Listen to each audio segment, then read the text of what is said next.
value chain where you can substitute, reduce final demand for increasingly costly resources and products. So looking at a reduction of demand for some of the products that we have.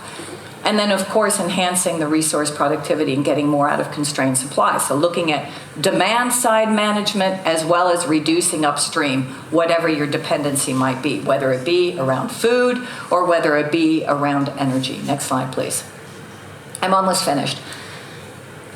The other point that we've been focusing on very much, and this is through the work that I'm doing at the European Commission with the Research and Innovation DG, is around ISER Industry 5.0. So Industry 5.0 is really thinking through then, okay, what is the industry of the future? Next slide, please.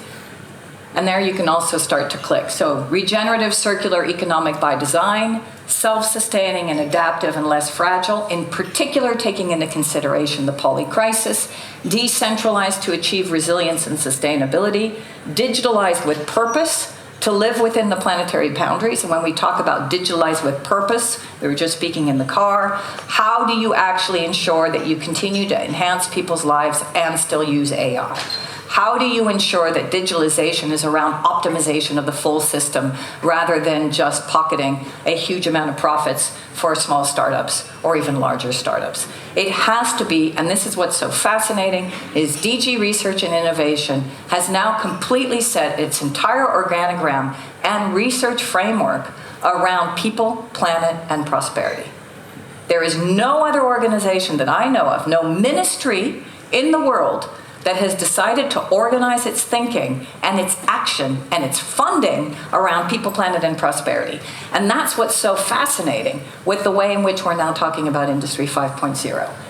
So we see that everything is responsible at the value chain level, that we're starting to really measure what matters, that we're moving towards regenerative, that we're taking into consideration people, planet, and prosperity at the same time. Next slide. And that's it. And I'm just going to finish with, we all know this is the decisive decade. And we all know that we're part of the responsibility. We are the Anthropocene. The Anthropocene has been renamed in terms of the impact of people on the planet. But there's also no time for complacency or for despair. And this is something also that Donella Meadows said.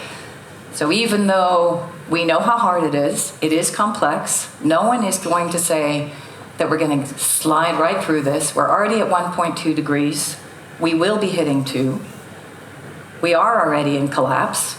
Those are hard things to declare. But I think once we declare them, for those of us who do sports, you just get up and you go, and you go, and you go, and you go until you hit your goal.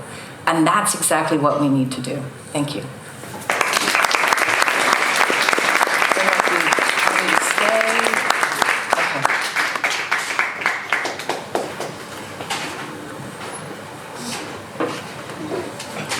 Thank you so much, Sandrine.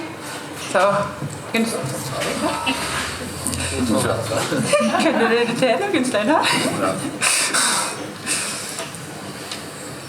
Yeah, thank you. It was a pleasure listening to you. A bit scary as well, but really, really good. You've thought this through with your colleagues. There are many complex dilemmas, and we all agree that action is needed. So therefore, we have gathered a perfect panel today to discuss this further.